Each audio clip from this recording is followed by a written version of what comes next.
Bonsoir à tous, bonsoir Jaidi, nous sommes ravis de vous retrouver pour cette nouvelle édition de votre journal.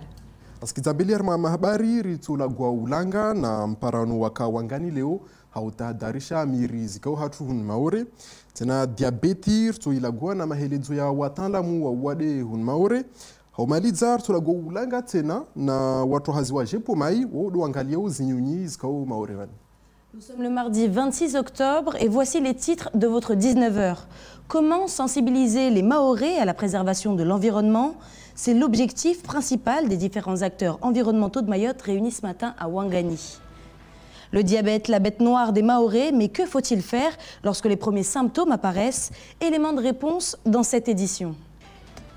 Et pour finir, le grabier blanc est en voie d'extinction dans la région. L'association Gepomaï a mis en place de nouvelles mesures afin de protéger au mieux cette espèce endémique. Je vous le disais dans les titres, la FMAE, Fédération mahoraise des associations de l'environnement, et le SEM, le Conseil de la culture, de l'éducation et de l'environnement, ont convié associations et acteurs environnementaux à une réunion de travail aujourd'hui. Objectif, réfléchir à une stratégie de communication et de sensibilisation afin que le grand public prenne conscience de l'importance de préserver nos forêts. L'Assemblée s'est tenue à Ouangani. Jaidi Maolida, vous y étiez ce matin.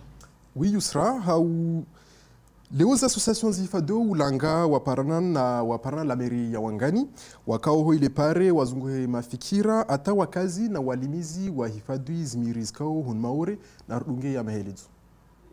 La DAF, la DEAL, l'Office national des forêts, nombreux sont les acteurs environnementaux présents à la mairie de Ouangani. Un atelier de travail est organisé afin de sensibiliser la population quant à la protection de l'environnement. L'objectif aujourd'hui, c'est déjà d'aboutir à des propositions de campagne de communication qui aura à susciter le changement de comportement des habitants au niveau de la préservation des milieux naturels. Parmi les comportements pointés du doigt, la cultivation sur brûlis ou encore les nombreux aménagements sur le territoire. Et pour changer ces habitudes, c'est auprès du grand public qu'il faudra axer la sensibilisation. La forêt appartient à tout le monde. C'est une affaire de tous. La protection de l'environnement doit s'inscrire à toute l'habitation des personnes qui habitent ici à Mayotte. Donc c'est très important de retenir que quand je dégrade l'environnement, là je détruis une partie de ma vie et de mon avenir. Parce qu'on a des enfants qui vont venir demain, donc il faut protéger Mayotte. C'est une façon de protéger Mayotte, de ne pas couper ou brûler n'importe comment. Les récentes pluies et les dégâts qui en ont découlé, notamment la boue sur les routes, témoignent de l'importance des arbres à Mayotte. Les associations s'inquiètent, les conséquences peuvent être encore plus nombreuses. Plus on a de couverts forestiers boisés et plus la qualité de l'eau pourra être meilleure derrière, plus on aura des rivières qui pourront avoir de l'eau. Aujourd'hui, le nombre de rivières qui s'assèchent au fur et à mesure des saisons devient de plus en plus importante et c'est dramatique pour déjà la biodiversité d'une part, mais pour notre ressource en eau et notre ressource en eau potable à nous d'autre part. Plusieurs ateliers comme celui-ci ont eu ou auront lieu sur des thèmes divers allant de la protection par la police des forêts à la replantation et le reboisement. À l'issue, un séminaire sera organisé pour la restitution des travaux et il devrait se dérouler le 8 décembre prochain.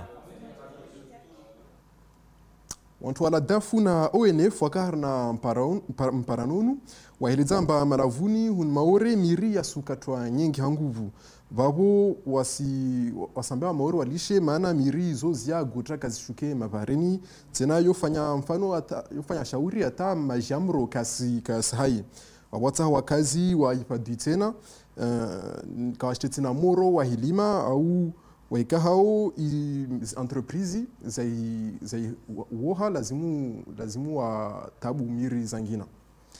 Et il sera en part dans l'Hexagone, il semblerait que les forces de l'ordre ne sont pas attaquées qu'à Mayotte.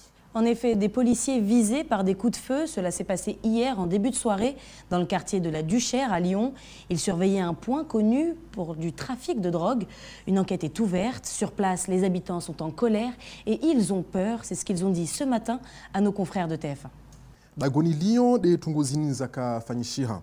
serikali likali lawa hauzuguha wahudzizibange lera waswili bali zilawa tamarataru ala polisi watowajauza ubunduki waregeze zile waspara de bahati kavu mtu akodza vani wakazi washanga wasuria zusto hijiro mbelio. Et il y sera un mot de politique maintenant. Et oui, actuellement, Mayotte accueille André Rouget, député européen du Rassemblement national, désigné coordinateur de campagne dans les territoires ultramarins. Il est en visite pour convaincre de nouveaux électeurs de suivre son parti, un parti en baisse dans les sondages, la faute à l'émergence d'Éric Zemmour. Et si une alliance est évoquée, les positions du polémiste sur la religion musulmane et sur le statut de Mayotte embarrassent le Rassemblement national. Écoutons André Rouget qui évoque ce possible rapprochement dans les semaines à venir. Nous sommes en campagne, oui. On n'écarte rien, oui. On verra. Oui.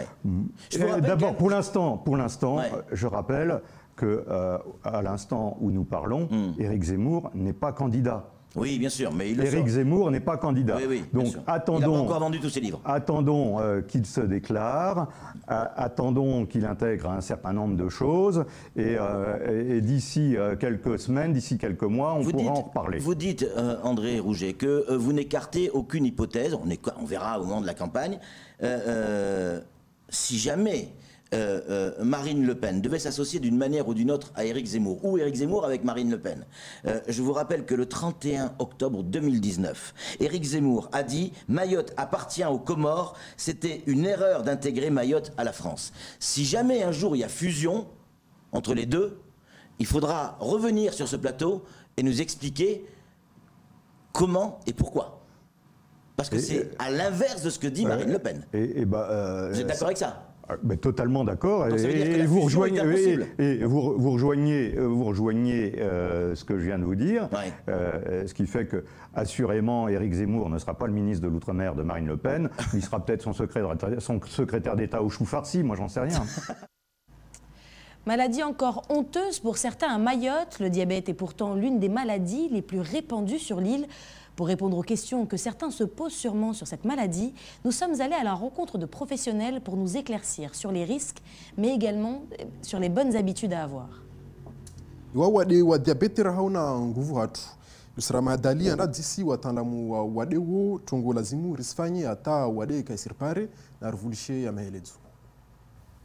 À Mayotte, près d'une personne sur 10 est diabétique, soit 2 fois plus que le niveau national. Cette maladie touche plus de 4 millions de personnes dans le monde. En France, environ 3,5 millions de personnes ont du diabète. C'est une maladie chronique qui se caractérise par un taux anormal élevé de glucose dans le sang. Près de 10% des personnes sont atteintes du type 1, insulino-dépendant, et 90% ont un diabète de type 2. On peut se faire dépister chez votre médecin traitant, en dispensaire ou en PAMI, à l'hôpital et à l'association Rédiable. Alors les symptômes du diabète, c'est une perte de poids, c'est un syndrome polyuropolydipsique, c'est-à-dire que c'est des gens qui boivent énormément et qui vont uriner très très souvent. À partir du moment où on a des symptômes, je pense qu'il faut aller se faire dépister. Toute personne qui a envie de savoir s'il est diabétique peut aller se faire dépister. Alors dépistage qui est très très simple, c'est une petite piqûre au bout du doigt qui permet de calculer le taux de sucre. Et à partir de là, dès qu'il y a une suspicion, votre médecin vous fera faire une prise de sang pour confirmer le diagnostic de diabète ou pas. Le diabète peut survenir à tout âge. Il peut engendrer des complications au niveau des membres inférieurs et des pieds. Le podologue est le spécialiste à consulter pour vous aider à détecter et suivre ces complications. Nous sommes allés à la rencontre de Thibaut Rouchon, podologue au réseau de santé de Mayotte. En fait, il peut y avoir un certain nombre de complications, et notamment au pied, le mal perforant plantaire, des plaies au niveau du pied. Et aussi, ça peut aller jusqu'à l'amputation. Le danger étant que les gens ne ressentent plus les douleurs au niveau des pieds. Et du coup, ça peut amener d'autres problèmes. Il faut penser à aller consulter. Un dépistage par an est très fortement recommandé. Et en plus, il y a des soins qui sont pris en charge par la sécurité sociale dans le cadre du diabète. Aujourd'hui, une grande partie des Mahorais diabétiques ignorent leur maladie. La mise en place d'une éducation thérapeutique et une meilleure coordination du parcours de soins peuvent aider les patients à mieux surveiller, prévenir et combattre leur maladie. Et l'activité physique améliore l'évolution d'un diabète, surtout lorsqu'il est combiné avec une bonne alimentation. Prévenir le diabète, c'est bien manger et c'est-à-dire manger des légumes, des féculents également. Les féculents ne sont pas contre-indiqués chez la patiente diabétique, il faut en manger, mais à quantité suffisante, et des protéines. Donc avoir une alimentation équilibrée. Le diabétique n'est pas au régime, simplement le diabétique mange correctement. Et la deuxième chose, c'est qu'il faut faire du sport, avoir une activité physique pour pouvoir dépenser tout le sucre qu'on a emmagasiné. La mise en place en janvier 2019 d'une équipe de formateurs au sein du réseau Radiabilang a permis à plus de 150 personnes issues de structures très variées de recevoir une formation sur la thématique de la nutrition, du plus général au plus spécifique. Riskiavani maore harmwa watu 10 moja we ana diabeti. Tsokiri mtwande ha doktera dispenseri PMI laptali au harna association Red Diabu mtwande angaliwe nika kasna wade madoktera wahiliza vanamba nekamtona ushakuna majitu na unyakojo yo lazima anrangalie haraka doktera manikiruka amba anai diabeti. Tena haudistahadarisha ilazimu wantu waje tongoza patana kamwe na mafiliki hamfano na ufanya sport. Place maintenant à l'actualité en bref de ce mardi 26 octobre, Jaidi. Yusra, Haukuti, préfecture Sudunga, Hazi, Uzaukumwa Banga, Zitihale, Kombani na Mirereni de Vildezera Stongiao, Tena Marion Dufresne, li Markabu, li Lawatalamu, Wasoma, Tongoza Patana, na li Zaha, li Rivingia Mahabarimpia, la Revolution Mahelezo, Vamojana, Leslie Vimene. Un arrêté publié le 22 octobre dernier fait état de 2 opérations de résorption d'habitat insalubre à Tingoni. La première se déroulera à Kombani, dans le quartier de La Pompa. 113 habitants y ont été identifiés et 106 personnes ont déjà accepté les propositions d'hébergement. La seconde opération concerne le quartier Mirereni à Mirereni, avec cette fois 137 occupants de cases en tôle. 2 opérations qui se feront en simultané. Selon le rapport de gendarmerie présent dans l'arrêté, la possibilité de tension est réelle eu égard au nombre concerné d'habitants estimé à environ 200 sur zone et de la proximité immédiate d'autres bangas habités d'étrangers en situation irrégulière. La possibilité d'une dégradation soudaine de situation est réelle. A noter qu'une fois débarrassé des occupants illégaux, le quartier de La Pompa laissera la place à une école et son parking. L'établissement pourra accueillir entre 800 et 900 élèves de la maternelle à l'école primaire. Les travaux devraient débuter à l'horizon du mois de septembre 2022 pour un financement s'élevant à 12 millions d'euros. La 21e mission du Marion Dufresne sur le volcan sous-marin vient de s'achever après 22 jours en mer. Le 4 octobre dernier, le navire était de retour à La Réunion. À son bord des scientifiques, mais aussi des nouvelles données. Une récente étude basée sur les différentes campagnes d'observation en mer vient également de mettre en lumière le parcours du magma du volcan de Mayotte à l'origine des éruptions sous-marines, identifiant avec précision les différentes étapes du parcours magmatique. C'est la première fois que de telles études scientifiques sont menées sur des éruptions sous-marine. Il a ainsi été possible de révéler que la source du magma se trouve entre 80 et 100 km de profondeur. Celui-ci remonte ensuite vers la surface pour se retrouver stocké entre 40 et 50 km de profondeur à l'intérieur d'une chambre magmatique estimée à 10 mètres cubes. Toujours selon l'étude, une partie du magma se cristalliserait dans cette chambre avant de continuer à se diriger vers la surface. Un système magmatique très profond donc qui alimente ce jeune volcan classé 4e volcan actif de France. Depuis 2015, l'association GPMI surveille les grabiers blancs à Mayotte, des oiseaux endémiques de l'ouest de l'océan Indien qui sont aujourd'hui en danger d'extinction. Pour les protéger, l'association expérimente depuis l'an dernier un nouveau protocole de suivi par drone afin de mieux les dénombrer sans les déranger dans leur habitat naturel.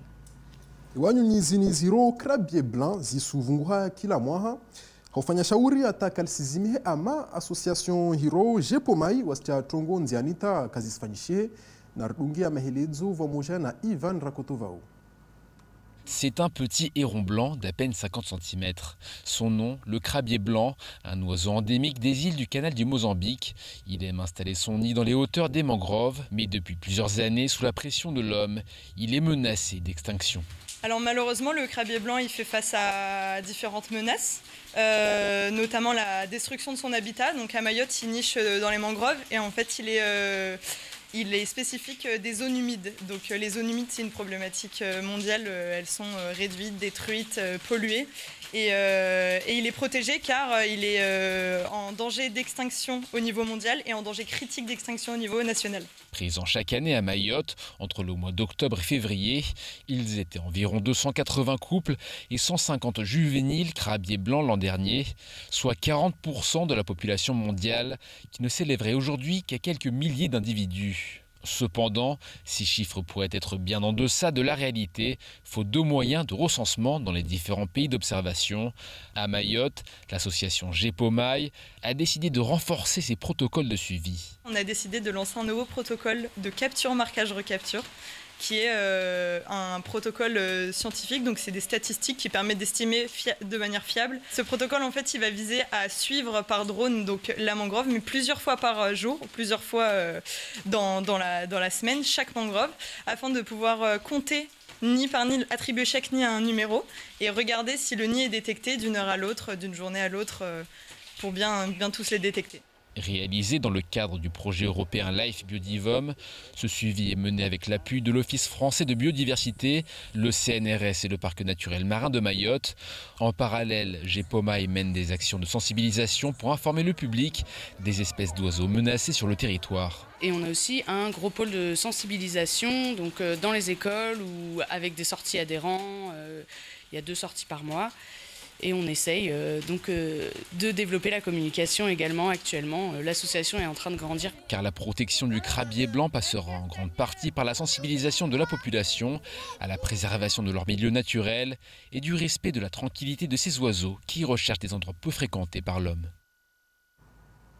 Yuni lini rarongo bani lini lo zahar mwa ziswa nentu duniani maore hatu bushini na ziswa za Europa na Aldabra zizoenshi mona mihonko nerjwamba mihonko ya utena ne yasivungwa yode tsungauta nyunyi zvunguhao tena association GEPOMAI odunga crabier blanc za maore bankamwe hanzia ya drone odunga zo sfanyao ile pare wapare wazi hasibu. Un grand merci Jaidi pour ce complément d'information en shimaoré. Et voilà, c'est la fin de notre journal. Merci de nous avoir suivis. Demain, vous me retrouverez en compagnie d'Ivan Rakotovao. D'ici là, passez une excellente soirée sur Kozi. Maraba de vous mwakana wasi. Meso Ivan Rakotovao, datskona Yusrama Dali, harmo mahabari yanyu, timvoshiani uko hairi.